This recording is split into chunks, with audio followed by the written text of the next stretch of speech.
guys. It's your boy, Skinny Natano J here.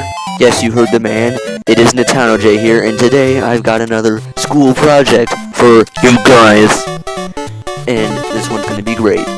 So, I don't even know what I'm doing with my life anymore. But, here we go, into the school project. Alright.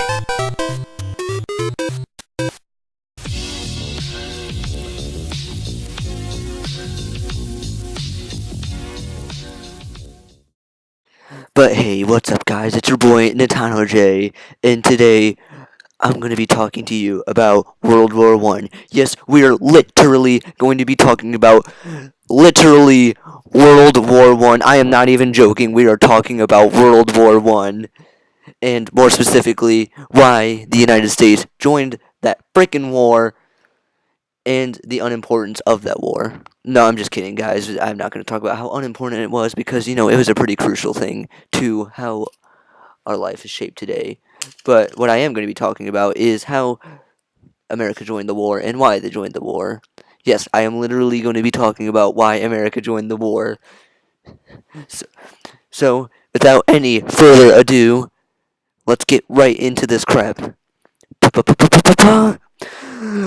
Play that shit! It's time for World War I. The world is about to have a war because it's the 1900s and weapons are getting crazy, and all these empires are excited to try them out on each other. Alright, before I start talking about why America joined the war, I think I should inform you first of how the war started, even though we're talking about this in class right now. But whatever, I'm going to tell you anyways. So, basically, a guy from Serbia, he is a nationalist, because at this time nationalism was a big thing. He went over to Austria-Hungary, and then shot their frickin' leader in the head. Then their leader died, of course, because he got shot in the head. And then everyone in Austria-Hungary was like, hey, no, don't do that. And then they started an all-out frickin' war against Serbia. Now, that's kind of messed up, if you ask me, just start an entire war against another country. But whatever.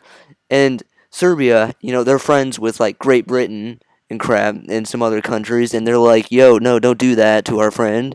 And then Austria-Hungary's like, yeah, but they shot our guy, and then Austria-Hungary, they were friends with people like Italy and Germany, and then they teamed up to form what is known as the Triple Entente. And the other guys, which are considered to be the good guys, I guess, they formed what is called the alliances. Now, United States, they're not in Europe, so they weren't in this whole big scandal and just whatever going on in Europe. So they didn't really have a side, but they were friends with Great Britain, so I guess we could call ourselves the Allies at the time. And the United States, they just like to fund and help Britain out by sending them supplies and money.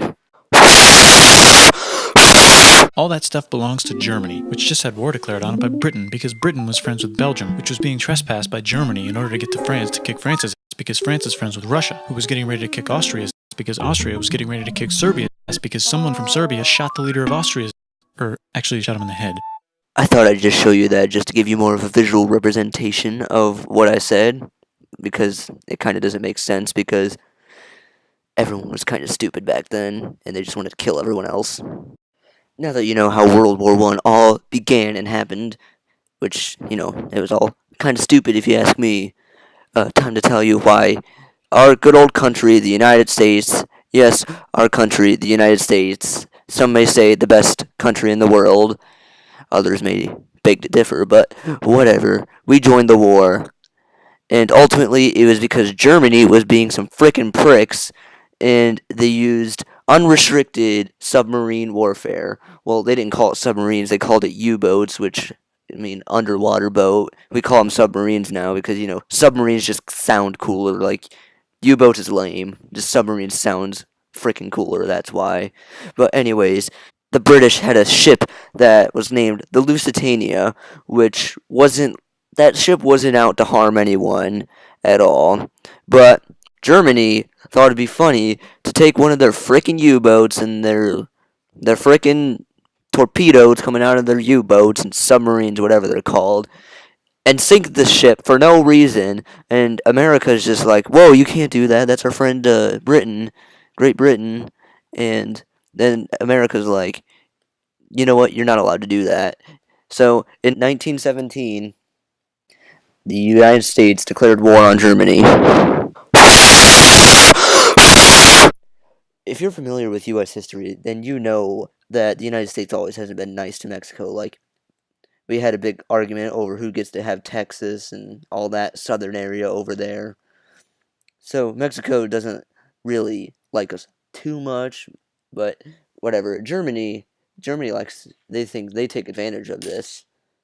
In a famous telegram called the Zimmerman telegram that Germany sent to Mexico, this basically said that Germany and Mexico would be allies and team up against the United States.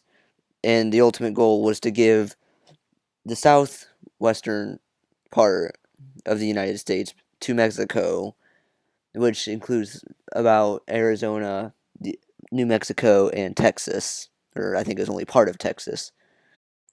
The Zimmerman telegram actually made it into some British intelligence agencies, in which they tried to decode and found out what Germany and Mexico were planning.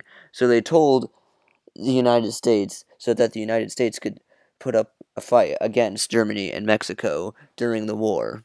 This is the main reason that the United States declared war on Germany. But this declaration of war wasn't against the entire Central Powers, it was only against Germany. Not until 1917 did the United States declare war on the Austro-Hungarian Empire. And the rest of the Central Powers the U.S. never declared war on. Now, when America joined the war, they didn't necessarily have that big of a military like all the other European countries. But since militarism was a big thing during the war, the United States started to gain troops fast, and eventually we're sending about 10,000 troops every day to France. So ultimately, the United States ended up getting a more powerful military and helped stop the war that was going on in the European area. And after World War I, the League of Nations was formed, which was basically all the countries getting together saying they don't want to take over the world because imperialism was a big thing at that time, and it wasn't really that right because you're just taking other people's land and crap. I mean, how else do you think we got here?